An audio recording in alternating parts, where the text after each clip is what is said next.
Պարոն Մարզպետ, Սյունիքի մարզի Նռնաձոր համայնքում ենք։ Միաժամանակ առաջ Հանրապետության վարչապետ Նիկոլ Փաշինյանը հայտարարեց, որ Սյունիքը Հանրապետության ողնաշարն է։ Ինչ վիճակում է այսօր Հանրապետության ողնաշարը ձեր դիտարկմամբ։ Ակտիվ շինարարություն է կատարվում Սյունիքի մարզում, մի մասը դուք տեսել եք շատ փոքր մասը, մեծ ծրագրեր է, բայց փոքր մասը տնտեսական վերելք է ապրում Սյունիքի մարզում, գրեթե ամեն օր կարող եք Սյունիքի մարզի յուրաքանչյուր բնակարանում տեսնել, որ աշխատանքներ են իրականացվում, այդ իմաստով շատ լավ է վիճակը, տասնյակ կրթահամալիրներ, դպրոցներ, ճանապարհներ, տարբեր ենթակառուցվածքներ, խմելու ջրագծեր, ոռոգման, մի խոսքով բազմաթիվ ծրագրեր են իրականացվում, եթե այս իմաստով է ձեր հարցը։ Նաև այդ իմաստով է իմ հարցը։ Կոնկրետ Նռնաձոր համայնքում ինչ աշխատանքներ կառանձնացնեք այս պահին իրականացվող։ Դե ամենաթերևս կարևորը ճանապարհներ, ինչին մենք ականատես եղանք միասին։ Ես չեմ կարծում, որ Նռնաձորում որևէ մեկը հավատում էր, որ դա իրականություն կարող է դառնալ նոր ճանապարհի կառուցումը։ Մեղրի Նռնաձորին կապող ճանապարհի մասին։ Այո, եւ այստեղ 10 ընտանիքներ 16 միլիոնանոց ծրագրից են օգտվում, այստեղ կառուցվում է նոր մանկապարտեզ, նաև խմելու եւ ոռոգման ջրերի հետ կապված ծրագրեր ենք մեկնարկում, բազմաթիվ ծրագրեր, որոնք որ վերջին տասնամյակներում ես կարծում եմ երբեք ոչ մի ծրագիր այստեղ չեն իրականացվել եւ թե համայնքը եւ թե կառավարությունը այստեղ ինտենսիվ աշխատանքներ են հիմա իրականացնում։ Համայնքի բնակիչների կարիքների գնահատում իրականացրել եք, որոնք են առաջին 3 հրատապ կարիքները, որոնք պլանավորում եք լուծել առաջիկայում։ Ես անձամբ եմ իրականացնում մարզի հատկապես գյուղական բնակավայրերի, ավելի ճիշտ կլինի, ես ասեմ, միայն գյուղական բնակավայրերի կարիքների գնահատումը անձամբ եմ իրականացնում, նաև աշխատակազմի մեր գործընկերների ու համայնքների հետ։ Նռնաձորում ֆիքսել էինք 3 կարևոր խնդիր, մեկը ոռոգման ջրի խնդիրն էր, երկրորդը ճանապարհներ, երրորդ խնդիրը, որ ինձ ներկայացնում էին, 150 շուրջ հեկտար հող կար, որը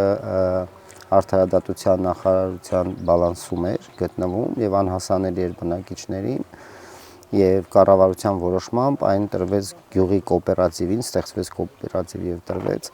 Նռնաձորում 150 հեկտար հող Արաքսի ափին, դա շատ լուրջ հնարավորություն է ստեղծում բնակիչների համար։ 3-ն էլ 2-ը ընթացքի մեջ են,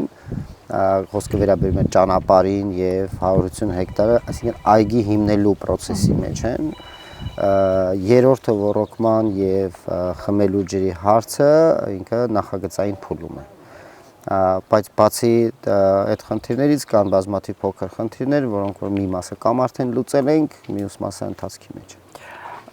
Այնպիսի տպավորություն ստացանք, համենայն դեպս առաջին տպավորությունն է այդպիսին, որ տարիներ շարունակ այս համայնքը կարծեք կտրված է եղել քաղաքակրթությունից, թույլ տվեք գուցե կոպիտ հնչի, քաղաքակրթությունից նախորդ կառավարիչները, նախորդ իշխանությունները այստեղ ծրագրեր չեն իրականացրել։ Տեսեք, ընդհանրապես գյուղական բնակավայրերի մասին եթե խոսենք, ապա ես չեմ կարծում, որ խորհրդային միության փլուզումից հետո ընդհանրապես որևէ լուրջ ներդրումներ ընդհանրապես կամ ծրագրեր իրականացվել են գյուղերում։ Շատ հազվադեպ կարող եք հանդիպել գյուղական բնակավայրերում որևէ լուրջ ծրագիր։ Ինչ են անտեսված եղել այդ դեպքում համայնքները, հատկապես սահմանամերձ համայնքերը։ Դժվարանամ ասել, թե որն է եղել պատճառը, բայց դե այնպես էլ չի, որ ոչ սահմանամերձերում ծրագրեր իրականացվել։ Տեսեք, նույնիսկ խմելու ջրի խնդիրները գրեթե բոլոր բնակավայրերում առկա էր, վերջին մի քանի տարիների ընթացքում տասնյակ գյուղեր ունեցան խմելու ջրեր, այս պահին էլ իրականացվում են գրեթե բոլոր համայնքներում այդ ծրագրերը, բայց մինչ այդ եղել են միջազգային գործընկերների կողմից իրականացված, բայց այսօրվա ստանդարտներին գրեթե չեն համապատասխանում։ Միայն այս պահին Մեղրի եւ Ագարակ քաղաքների համար կայաններ են կառուցվում, յուրաքանչյուրը շուրջ 1 միլիարդ դրամ արժողությամբ եւ շատ շուտով վերջապես հայտնի խնդիրը Մեղրի եւ Ագարակ քաղաքների խմելու ջրի հետ կապված կհաղթարվի այդ խնդիրը, կլուծվի, իսկ մնացած գյուղական բնակավայրում ես այնքան կդժվարանամ ասել որևէ մեկ ծրագիր խոշոր, որ իրականացվել է, վստահ եմ եղել են, բայց ուշադրությունից դուրս են եղել բոլոր գյուղերը։ Նռնաձորը ավելի ճիշտ կլիներ բնակիչների հետ խոսեիք, վերջին անգամ երբ է որևէ ծրագիր իրականացվել, բայց համենայն դեպս մենք չենք հանդիպել այդպիսի։ Ուշադրությունից դուրս են եղել միանշանակ։ Անշուշտ կարիք ունեցող համայնքներում, հատկապես եթե այդ կարիքները շատ հրատապ են եւ կենսական նշանակության, ինչպես օրինակ խմելու ջուրն է, տեսակ երկրորդ պլան է մղվում խաղաղության մասին մտորումները, համայնքի բնակիչները ինչ կարծիք ունեն, ինչ վերաբերմունք ունեն ընթացող խաղաղության գործընթացի նկատմամբ։ Հաշվի առնելով իրենց գյուղի սահմանամերձ լինելը նաև։ Տեսեք, իրականում ես չեմ հանդիպել տենց այդ օրակարգը ակտուալ չէ, որ խաղաղության պայմանագրին չհետևեն եւ չսպասեն, որ դա տեղի ունենա։ Ես կարծում եմ մեծամասնությունը Հայաստանում հենց այդպես էլ մտածում են, որ անհրաժեշտ է խաղաղության պայմանագիրը։ Դա ավելի շատ սպասվում է սահմանամերձ բնակավայրի բնակիչների կողմից, որտեղ սահմանի վրա ապրող մարդն է լավ հասկանում խաղաղության գինը։ Ինչքան էլ որ գլոբալ առումով մայրաքաղաքում կամ սահմանից հեռու մարդը հասկանա, բայց այստեղ մարդիկ ամենօրյա այդ խնդիրներին են բախվում, հետևաբար ավելի շատ է սպասվում խաղաղության պայմանագրին հենց սահմանի վրա ապրող մարդկանց կողմից, քան այլ բնակավայրերում։ Բնակիչների հետ ձեր շփումներով կուզեիք կիսվեիք մեզ հետ։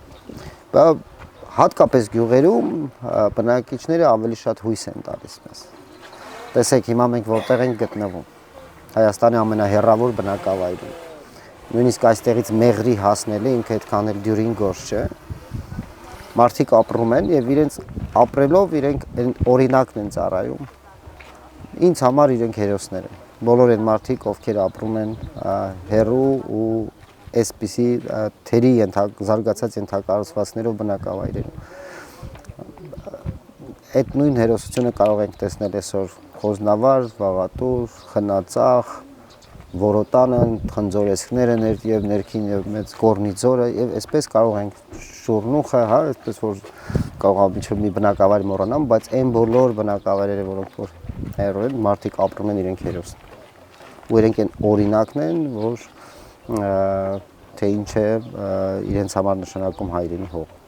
Մի հարց էլ պարոն մարզպետ, արդյոք ձեր մարզպետ նշանակվելուց հետո օրակարգ մտավ Նռնաձորի խնդիրը։ Չեմ ասի, որ ոչ, բայց միևնույն ժամանակ ոչ միայն իմ, այլ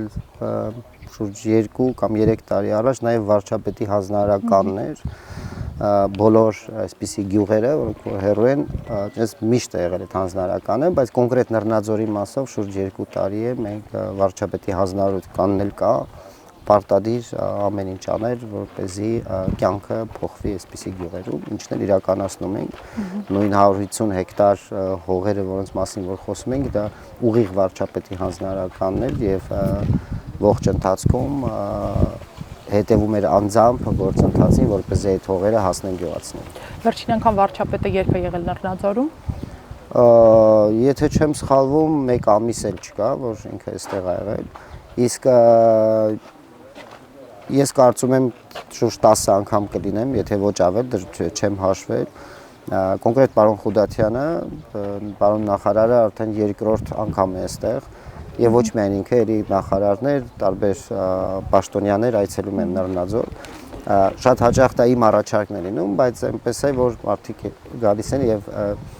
սովորաբար գյուղի բնակիչները տեսնում են, որ ուշադրությունը կա մեր բոլորի կողմից։ Խնդիրները բազմաթիվ են։ Չկա Հայաստանում այդպիսի գյուղ, որը չունենա բազմաթիվ խնդիրներ, բայց այդ խնդիրները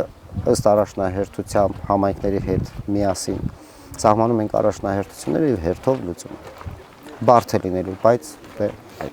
ունենք այն, ինչ ունենք։ Շնորհակալություն, պարոն Ես եմ շնորհակալ։